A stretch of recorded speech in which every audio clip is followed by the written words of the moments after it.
Hey guys, welcome back to the channel. I hope you guys are doing all right today. I'm sorry, I'm still gonna sound a little bit off. I'm still sick.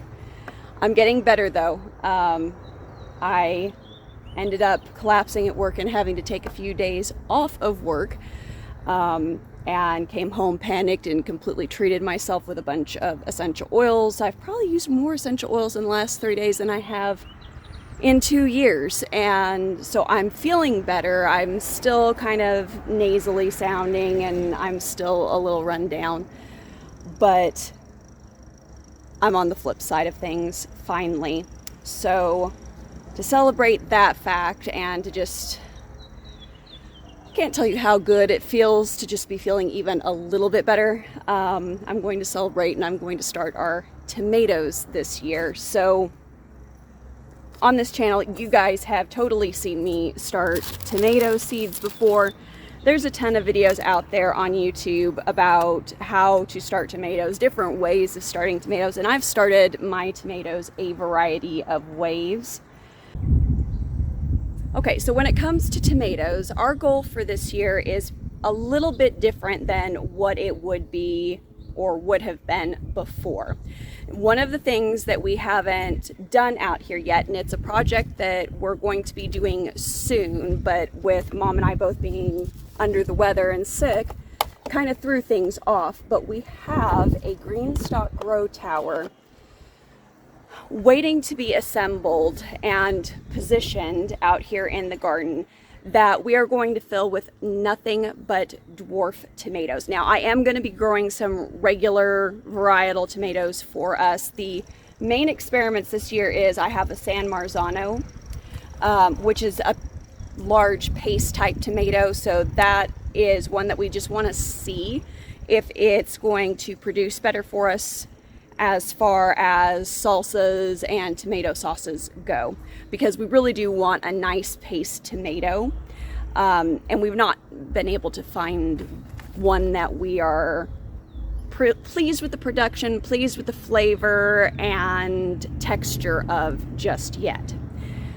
So we will be planting some of those, and then we have a yellow striped German, which is just for fun and just basically for fresh eating tomato. But that green stalk we are going to be loading with a bunch of varieties that my mom managed to collect over the winter, and there's maybe 10-15 seeds in each of these packets max, but they are heirloom hybrids, and these particular heirloom hybrids are what I believe they term open pollinated. So what that means is that it is a heirloom hybrid variety that I can save seeds off of. So while most hybrid tomatoes you can't necessarily save seeds off of, there are a few exceptions, and there are more people creating varieties that you can save the seeds off of.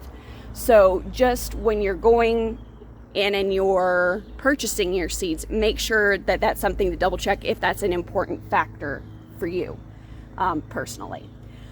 But the reason that we are wanting to, I guess you could say, experiment with these particular varieties is because, number one, they're smaller plants. Number two, smaller plants mean a smaller footprint, which means that you can take care of things in a smaller amount of space. So that smaller footprint has a lot of benefits. You are spending less time in having to maintain this huge, large plant. You're having to expend less water because you have a smaller plant with a smaller need. You're having to fertilize less because you're in like a smaller space, so you just have to fertilize that one space instead of me having to go down a whole bunch of, like a whole row down here. I can literally just do it all in one upright green stalk area. So really, and I guess this is where the main point of this video hits, is for me, the amount of square footage that you have doesn't matter. How you grow, and growing well, is what matters. So I could have a 40-acre garden, but if I mismanage a 40-acre garden, I'm going to have as unproductive a garden as if I mismanaged something in a smaller square footage. But in a smaller square footage, it's always easier to maintain something because it's right there. I mean, everything is just right there. It's compact. You don't have to lug nearly as much water. You don't have to put out as much extra energy and time. And the garden, and I love the garden, please don't misunderstand me when I say this, but the garden can literally suck your time out from under you unless you plan and manage well. So that is really why we are wanting to experiment with some of these smaller varieties, because even if they succeed in the green stock, we can still grow these in our raised beds. What it means is that the plant isn't going to be as prone to taking over. I'm not going to have to do as much maintenance on them, which means less work for me, which means less time spent working in the garden and more time spent enjoying the garden. And at the end of the day, I want to be able to enjoy the garden as much as I work in the garden. If the garden becomes nothing but work and is nothing but work, it really just sucks the joy out of it. And it really just loses its charm, its sense of romanticism, its draw, and its pull on your heart. So really, at the end of the day, if these varieties end up working out, we may end up switching all of our tomatoes over to them, and or we may end up growing all of our tomatoes in a green stock, especially if we have a higher yield within the green stock, and then save the space in the beds for things that we absolutely cannot grow in our green stocks. So that would be things like beans, magic runner beans, for instance. Maybe even have more space for cucumbers, who knows? I don't know. There's so many options. You know, when you free up square footage that way, possibilities and the amount of varieties that you can grow just explodes, really. So these came from Wild Boar Farm. I'm not sure if they're still in stock. They may not be. I think they had a run on things. But the number one is going to be the Cherokee Rose. And if I recall, my mom said this one is supposed to be close to what our Black Russian Crim is. Then there is a Dwarf Sneaky Sauce, which is supposed to be a type of San Marzano, and I think it's a cross with something else to make it smaller. We also have a Berkeley tie-dye, so it's kind of a cool striped guy. And then we have the Streak Lightning, which is also a striped variety. And then we have a Sean's Yellow Dwarf. Now, yellow tomatoes are kind of a conundrum for our area, I'm not gonna lie. You'll probably have noticed that they have a very nice thin skin, they've got a great meat, great flavor, but the problem comes down to when you are growing outside, they are gonna be more likely to crack, especially if you live in a high humidity area like I do. I'm in the South, and there's just no way getting around it at all. But what I've found is, for the most part, I can work around most of the cracking. I'll just get rid of the parts of the flesh where the cracking is when I go to slice it, because I usually slice it, put salt and pepper on it. That's how I eat my yellow tomatoes most of the time. So I'm already slicing, so it's no skin off my nose to just cut out the cracking. But I know that a lot of people really don't like having to mess with that. And they get really disappointed when there is cracking, because it isn't pretty, and I get it. And if you're market selling, that would be something to take into consideration. You may not end up wanting to grow yellows as a variety if you are selling at your local farmer's market because of the cracking, and you will have less of the yellow tomatoes to sell. But there are some people that just enjoy them enough, growing them enough, that they take the risk. And, you know, kudos, respect to that. You do what you want to do and what works for your family the best. If you don't want to waste your time and your energy, then don't worry about it. Grow what you can grow and grow it well. All right. Now let's get down to the nitty-gritty and get these guys seed started.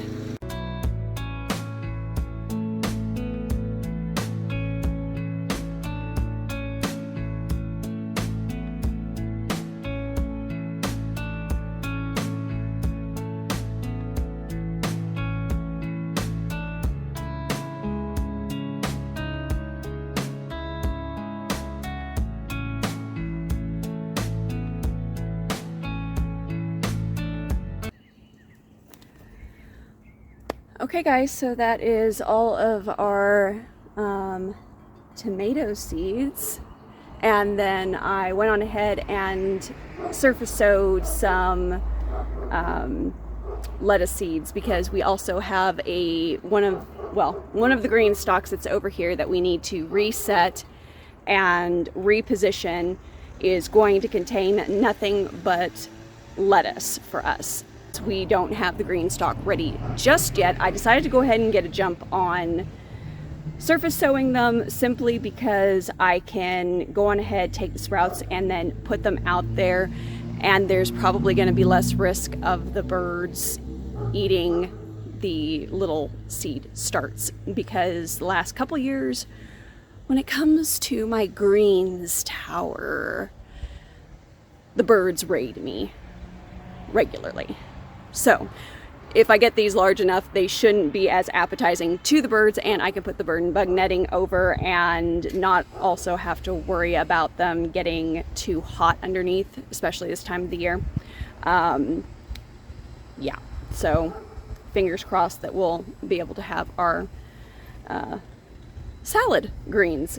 What I put on top here, you saw me sprinkling, that is some vermiculite. We decided to go ahead and start using that this year because we had noticed last year with how hot and humid it was, we had seemed to have a little bit of like an algae, mossy type growth, and that can actually affect your seedlings pretty badly. If you ever see the base of a stem get really weak, it's one of the things that does that, is that moss growth. And the vermiculite helps hold the seed in place, helps retain moisture without over retention of moisture, so you're not having to water as much, which helps create that mossy algae type growth. So we went on ahead and invested in a bunch of vermiculite this year for that reason.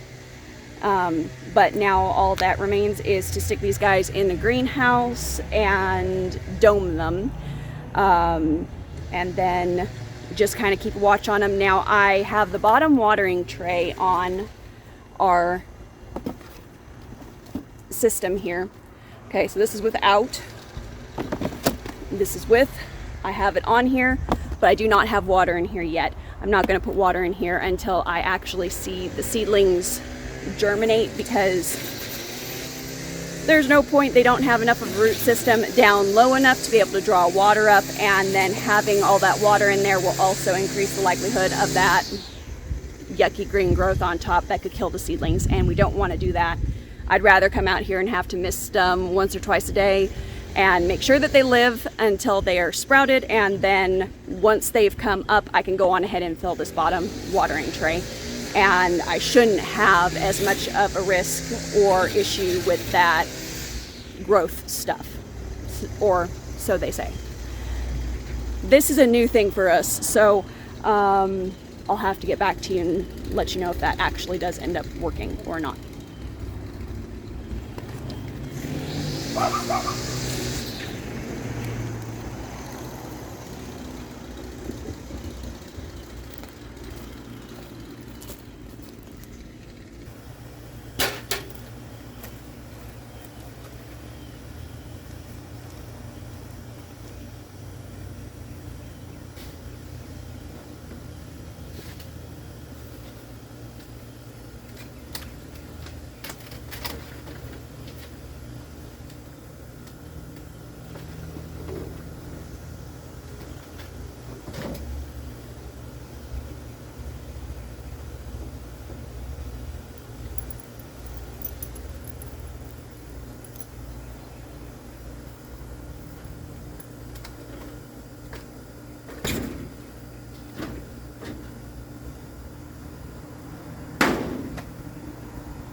Okay, and then I forgot to mention this a minute ago, but the other thing that you also probably noticed is that I was multi-sowing the tomatoes. This is a technique that you can do with tomatoes, especially if you have a limited amount of trays, a limited amount of space, and etc, etc, etc. You can go in and divide out your tomatoes. They don't actually mind being pulled apart when it comes to the planting process. There are other varieties, things like cucumbers, eggplants, squashes. They are not good to multi-sow. So you don't, if you put two in one pot size like what I've got there, those are the 2-inch pots, I believe, just know that you're going to have to sacrifice one and you're just going to have to cut it. I showed that on a video with our cucumber planting last year. It's exceptionally hard for me to sacrifice plants, so I'm not good at just planting a seed and then having to kill it when it's a perfectly healthy plant. So this year I will probably only be doing 1 cucumber per cell, and I may do those in our 72 cell count tray, which is a smaller area, but with tomatoes you can totally do that. You can do that with peppers. And as I said, it's a really good way to save space.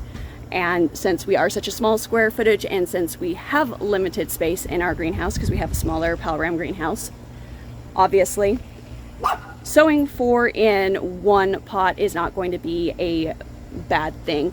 Now, I am going to be planning that I'm going to have at least 2 of each variety come up, so that's 50-50.